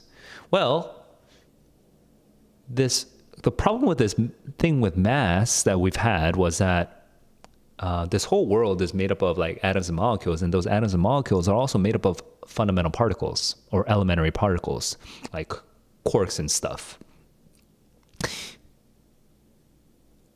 The thing though is the equations that like describe the way that these particles interact with each other, they can be beautiful and symmetrical as long as you assume that they have no mass. But the problem is they almost certainly have mass. They have to have mass. So in the 1960s, this dude named Higgs, Peter Higgs, came out, and he said, "Well, let's have your cake. Let's have our cake and eat it too. Let's say that." I kind of missed some random details, but it's okay. I remember the details. I'm just gonna keep moving on with the map of the passage though. Let's say that the equations still hold true, but let's just look at mass a different way. And so this is getting towards the bottom of the left column and moving to the top of the right column, top right. He says they have mass, all right? You just use the equations to describe them, but then they have mass because there's this thing called the Higgs field, and if you try to move them in the Higgs field or something like that, then that's the mass. Okay? Now, this passage doesn't go directly into all the details of how that actually resolves the problems, but basically it's supposed to resolve the problem somehow. Okay? So there's a Higgs field, and then at the top right there's an analogy. It's like a ping pong ball in water. Okay? A ping pong ball, pretty easy to move around, almost massless. But then when it's inside water, moving it around, it's slow. It's the same thing with these elementary particles, something like that. Okay, that's Brian Greene trying to explain it. And this paper, I want to show you. I'm trying to prove that I'm not looking at the page. So I wasn't looking at the page, by the way, but I just noticed hang on, what happened after that? So Peter Higgs submitted a paper in 1964. This is still the top of the right column, and trying to convey this theory to other people. And people are like, "You're crazy, man. This is just crazy theoretical nonsense, man." It got rejected. However, and by the way, Brian Greene was not really born at this point. He was just a baby at this point. But by the 1980s, okay, now we're in the middle of the right column. It became the sort of de rigueur. Everyone had accepted Peter Higgs' idea of the Higgs field and the standard equations. In fact, when he took a course was it Stanford or something? No, I don't think he said Stanford. But when he took a course in physics, it was so confidently espoused that actually Brian Greene had no idea that there was yet to be experimental evidence that the equation was even true, that the system of equations was even true. Okay, that the standard equations or whatever, general equations are even true. Remember from the blurb that the Higgs field and the Higgs boson was only confirmed in 2013, okay? So this is 1980s. So then at the bottom of the right column, Brian Greene says a couple things. I forget what it is, but basically Brian Greene makes his point, the narrator, the author makes his point. Yeah, so in physics, sometimes that happens. We just sort of know that something is true, and we don't even have proof for it. Sometimes that just happens in physics. And then on the next page, there's a graph that shows that the Higgs boson took 50 freaking years, more than 50 years, to prove the existence of. So that, which definitely proves the point that Brian Greene was making, but also it shows why the Higgs boson was, in particular, kind of a special particle. Okay, so that was my map of the passage. I would give myself basically an A+ for that, because that was pretty detailed, man. That was pretty freaking detailed. I remembered almost the entire passage. I guess I could give myself A, just a regular A, because I did miss a couple minor things, but I don't know. It's between A or A plus. That was a pretty damn good map of the passage. I'm curious if any of you guys had a better map of the passage than me. Now, the best way to do this is if you actually record yourself doing it. It would be amazing to hear some of you students sharing your map of the passage from memory, just recalling everything after reading it only once. But yeah, that was my map of the passage within time pressure, reading it. So I read it in 5 minutes and how much? 5 minutes and 10 seconds. Okay, that was my map of the passage. How was that compared to yours? Or how was yours compared to mine? Now I'm going to use my map to make predictions of these answers so that I don't have to do process elimination all the time. Here we go. Let's get into questions and finish off fifth passage. 3, 2, 1, let's go. It shifts from history of the boson, no, to me, to talking about the physics. Higgs work, contextualization within, no, not just within. Higgs field, the response, that is true, but that's not all that it does, but that's true. Analysis of the field to suggestion of future discovery, no. Yeah. Okay, this is the most, it's not the way I would have felt that I would have explained it, but sure, that's good enough. Okay, it's the most, it's true and it's not wrong. The main purpose of the analogy is to clarify how the Higgs field works. Clarify, yeah. So that's 53, 30. I've got two no-look answers. I did not look at the passage for 2 of these questions. The author most strongly suggests that the reason that they initially rejected it was just too crazy, unnoticed, flawless. Yeah, it's just no evidence for it. I'm pretty sure it's 40. I'm looking at this word speculation. I'm pretty sure it's 4853. It's on the right side. It's over here. Exactly. 4853 is perfectly correct. Overwrought speculation, exactly. Hang on, where'd it go? Yep. Overwrought speculation, there's no evidence for it. It's not exactly the perfect meaning of it, but all the other ones are incorrect. I did do a little bit of process elimination there. And also, yeah, I mean, it's close enough. The idea of overall speculation and no empirical evidence. One reason that the theory gained acceptance was that was beautiful, basically, right? 2 conditions previous, that also works.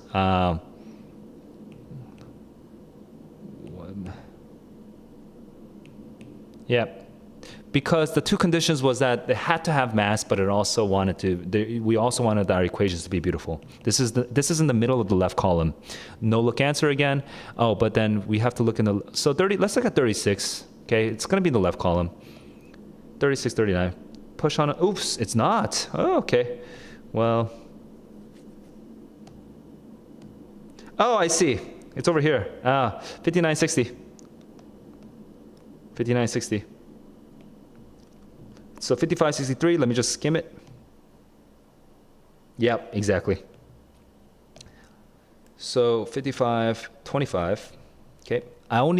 Besides these 2 evidence questions, everything else was a no-look answer. I did not look at the passage. I just predicted and answered it because my map of the passage is so damn good. If I may say so myself. Which statement best describes the technique the author uses to advance the main point of the passage? Point of the last paragraph. Sorry, I zoned out. I'm like tired. I gotta look up. Technique, main point, last paragraph. Technique, main point, last paragraph. I forgot the last paragraph. Okay, this is not a no-look. Okay, so it changed over time, and he's basically saying, on occasion that happens in physics, is this the last paragraph? Because look at this awkward space. Is this like weirdly formatted here? I feel like there's a missing thing. Okay, I think this is a typo, but okay.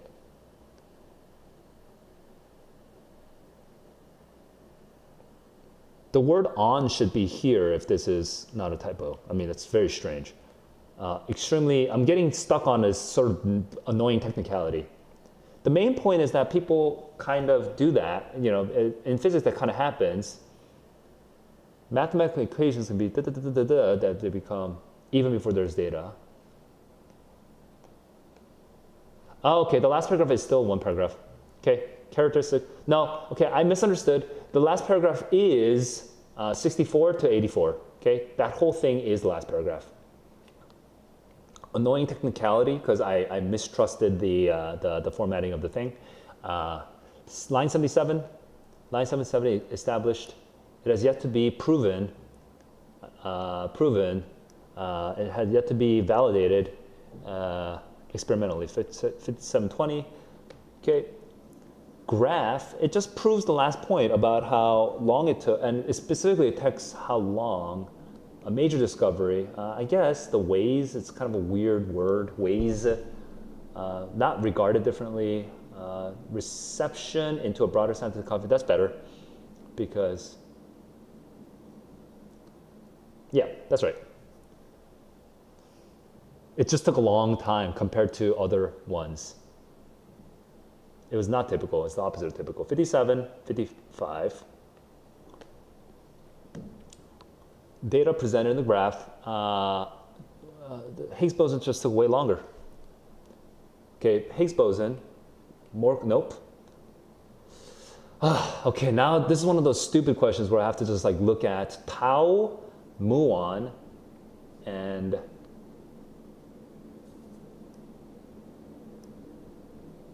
oh my god, so annoying. These are, okay, let's look at W and Z first. Okay, it's forcing process elimination. W and Z, W and Z. Okay, W and Z, that's right. They look like exactly the same. They had the exact same. Dude, I hate it when they force process elimination, but this one is arguably, this is arguably kind of interesting, so I guess I won't bitch about this one, but the author's depiction of Higgs theory in the mid-1980s is most analogous to which, Oh, in the mid-1980s, most analogous to when everyone accepts it as gospel, okay? Even though it's not even true, not even proven true. No, not widely disputed. Few doubt the reality. In 2012, wait, what was it called again? The tau neutrino. The tau neutrino. Let's look at the tau neutrino in 2012. Tau neutrino, no, but that's after the fact. That's after the fact. No. That's so, 2020 is wrong. Most in electron neutrino. Okay, that makes more sense. Because it's early year. It's an early year. 1940, electron neutrino. Yes, perfect. It's in the middle of the process and they still believe it. That's 5950.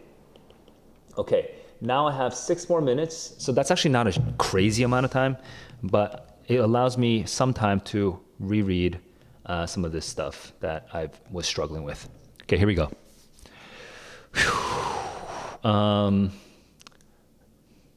Epi, who died suddenly, okay. Stolen.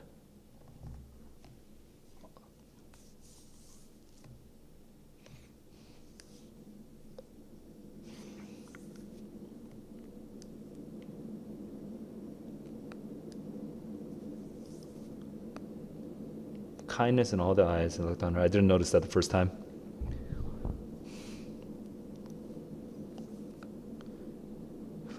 Forces not onward, carry them far away from their old eager pacing towards the same blank limit. Okay, before he used to just be focusing on the money, the limit of money, but now he's thinking about the future. When Epi would have learned to understand how, may look for images of that time in the ties and charities that bound together the families of his neighbors. The gold had asked that he sit blinded, awakening his senses. Okay, blinded versus senses. Even to the old winter flies, I call him crawling forth in early spring, warming into joy because she had joy. Grew strong and lasting as the blood clouds of thick meadows, and we seen a sunny midday or in the late afternoon when the shadows lengthening under hedgerows. Strolling out with uncovered head. What? What is strolling out? Oh, uncovered head with no hat, I see. To carry Epi beyond the stone pits where the flowers happily calling Dad's attention, flowers. Okay. She said her laughed with gurgling triumph. It's like it's this precious experience right now. Sitting on the banks in this way, he began to look for the once familiar herbs again. Back when he used to be more connected to the tree, with their unchanged laying on his palm, there was a sense of crowded remembrance from which he turned away. That lay lightly on his enfeebled spirit. I feel like the guys, the question writers, are reading that part differently than I am. As a child's mind was growing, his mind was growing into memory. Growing into memory as her life unfolded. Folding to his mind. His mind, her life, his soul was unfolding too. There's more dad. Sorely was poor. Incompatible demands of love. Okay. Major theme.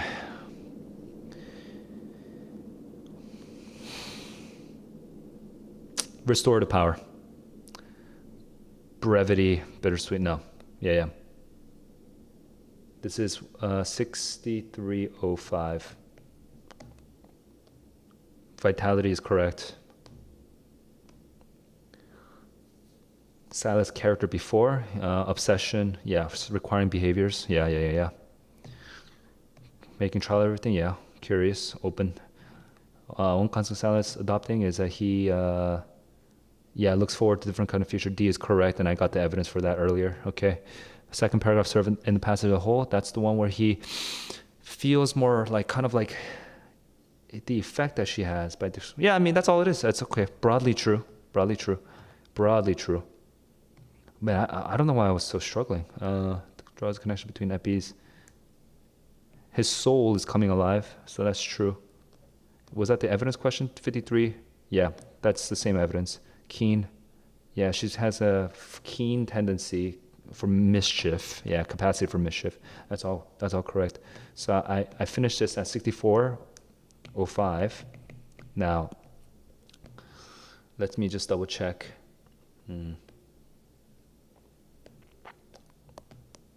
Best evidence 212.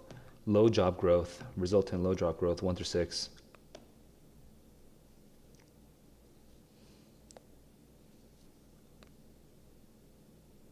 Oh yeah, I was unhappy about this because of but 6430. I think that's good enough. I mean, I think it's not wrong. I kind of want to spend more time to double check, but I know I circled some other questions, so I'm moving on. And then what else did I need to double check? That one, third passage I was really solid on. Fourth passage, tradition was awkward, but it's the only one that was remaining, so I'm good with that. And both authors would agree that changes would be greater. Yeah, okay, that's 65 minutes now. Okay, so here, any change that I make here, I'm not going to score. Okay, I'm going to go purple color now. Purple means that like no changes I make beyond this count, but I still want to be high confidence in everything I chose. Does that make sense? So I don't want to just look right into the answers just to I don't want the answers to tell me what they are. I want to be able to process it on my own first and say, yes, this is my final decision before I do it. Super important for the learning process. If you go and jump right to the answers, you are learning literally like 10 times less because you're being lazy intellectually. Okay? So don't go straight to the answers. Now, like earlier, like I said that I wanted to double check all of these, right? So I'm going to do that right now with my purple pen. Here we go. What's the best evidence for the answer to the previous question?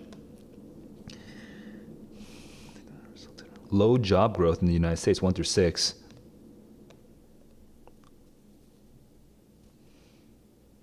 Sluggish job growth. Yeah, that gives me enough for 2000. Since approximately 2000, last 10 to 15 years. This was a little tricky because you have to kind of look at the blurb and sort of make the calculation.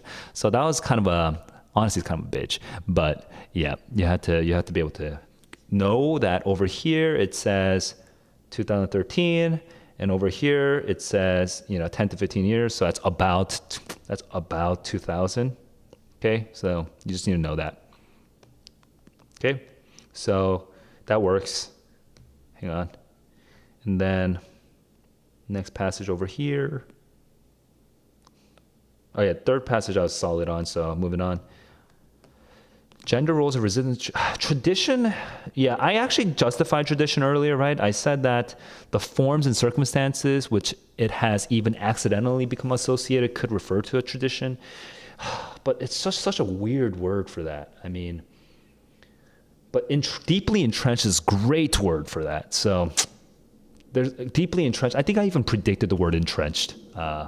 Or if I didn't predict it, I used the word entrenched, I think, in my map of the passage. But yeah, it's just that word tradition just, ticked me off.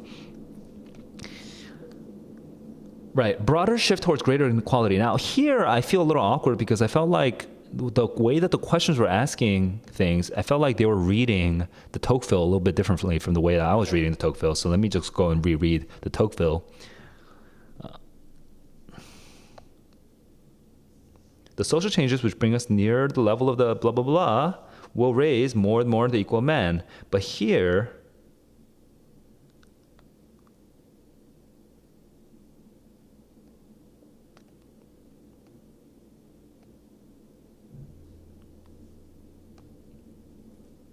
okay. So this is about the social forces, yeah. It does definitely inevitably lead to women becoming more raised to the level of man. But then in Europe, there are these crazy fancies where they think that they have to be exactly the same. A medley of the works of nature.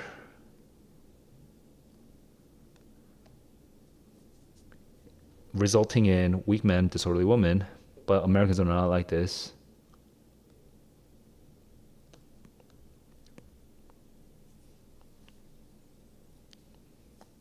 Dividing duties of man and woman.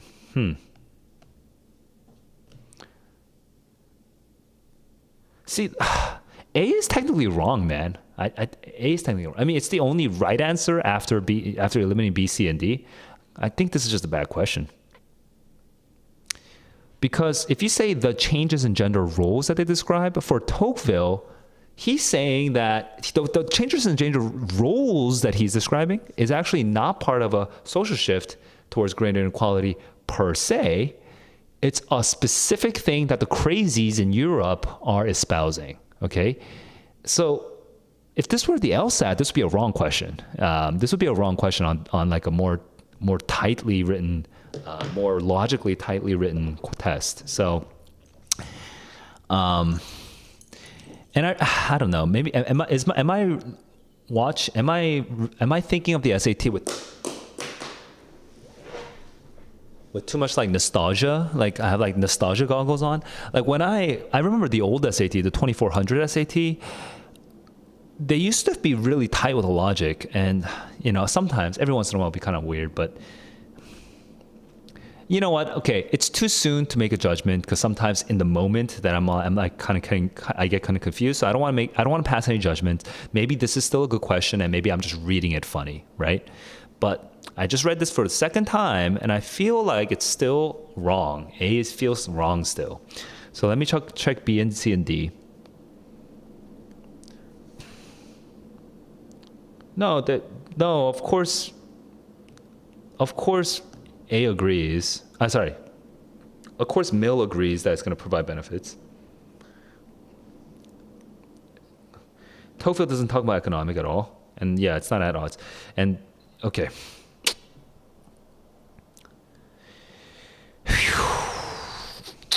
Yeah, you have to choose A, but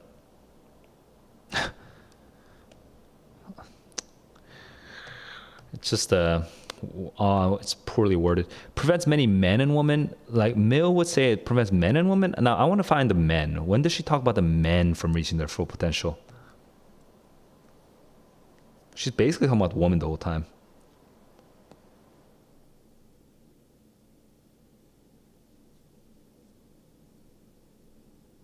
Okay, I'm just reading this again.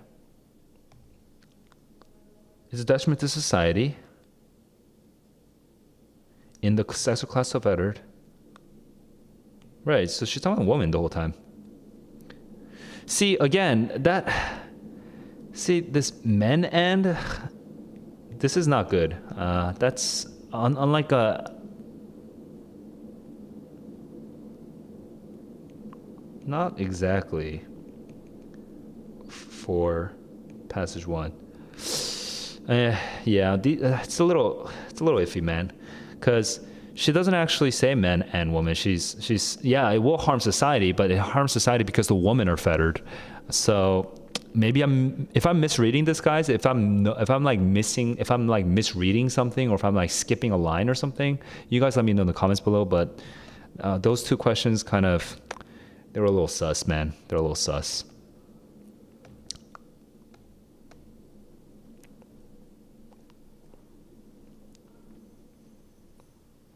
Wait, did I want to change? Was there anything here I want to change? No, there's nothing I want to change.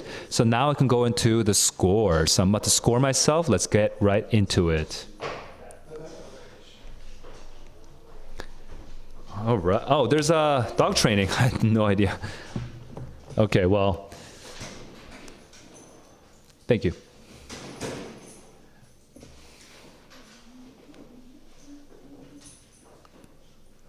So going into the score,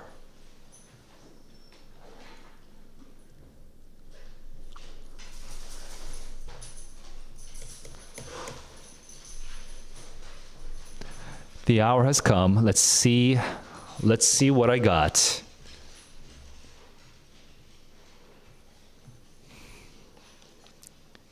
$52, here I come.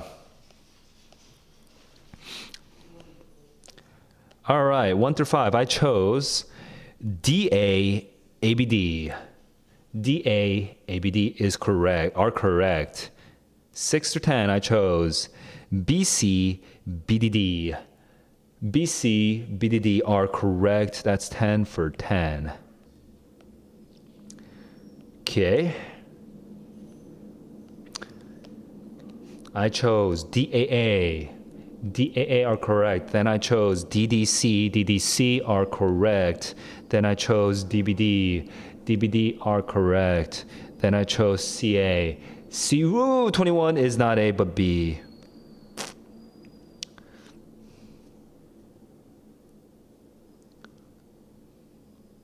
$57 to $60. $57 to $60.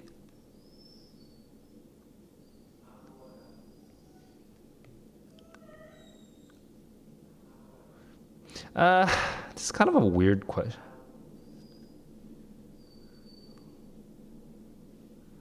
In factories is, but yeah, this in a single year was messed up, super messed up, right? I actually said that was like, that felt wrong. So this test was actually a little frustrating. But the thing is that in factories is also wrong, guys. Because he's not talking about industry by industry. He's not like Brynjolfsson. Brynjolfsson is not talking about manufacturing only. The graph.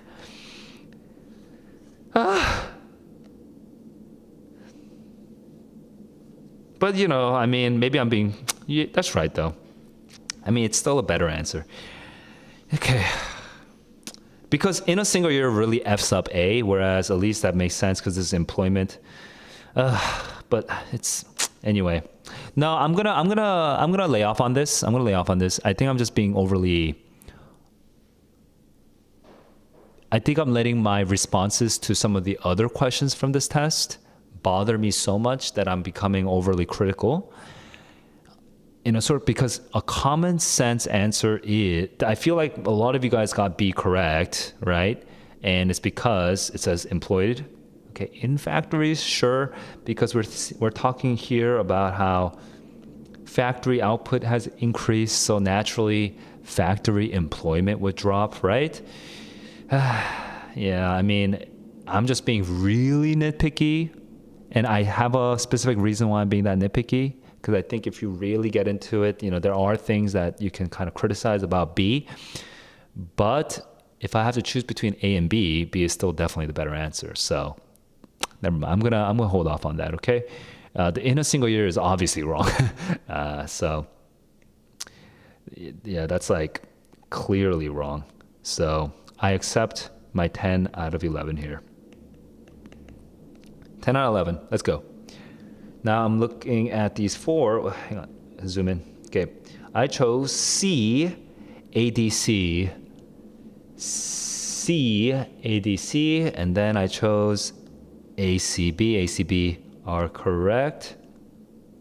And then I chose CDB. CDB are correct. That's 10 for 10.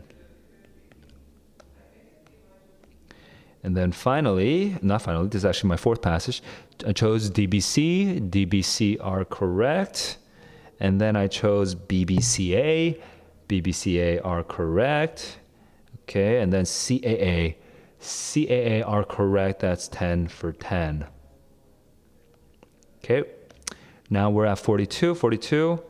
I chose CDDC. CDDC are correct. Then I chose ACA. AC are correct. And then I chose ABAD, and ABAD are correct. That's 11 for 11. I got 51 out of 52 in 65 minutes. Whew. Pretty good. Pretty good, especially given how stressed I was on that first passage. So that stress, as you probably have experienced, when you guys get stressed during a test, it can actually have, it doesn't only mean that you're going to get those questions wrong. It can have spillover effects where you actually feel more anxious and it makes you get other questions wrong. It's like the coronavirus, right? Just because you infect one person doesn't mean only that one person is affected. Now that person might affect other people. So don't let the coronavirus spread through your entire test. Don't let your insecurity spread throughout the entire test. Quarantine it, contain it, move on, come back, okay? Contain it. Don't let it affect you too much. I couldn't fully quarantine my insecurity when I was taking the test. When I was taking this test, but I did do a pretty good job. I did a good enough job that I only made one mistake on passage 2. Passage 2, I was still visibly a little rattled. It wasn't until passage 3 that I finally got more normal. So yeah, just be aware that kind of thing happens, and that is part of test taking. You have to be good at managing your feelings and stress levels. All right, guys. Well, that's me. I'm about to get going. For you guys, I just want to remind you, hey, the SAT, just one measure of your academic performance. It's not the end all be all of your life. Do well on it, but more importantly, keep on growing every day in such a way that you will eventually and automatically get a good score on the SAT in the future. But most importantly, you're going to also be an interesting, a motivated, a curious, a leader, a creator, a supporter, a builder-upper. You're going to be a good person, right? Just keep growing on all aspects of your life, and the SAT will follow as one of the aspects of your life. Keep on growing. I'll see you guys in the next one. Peace.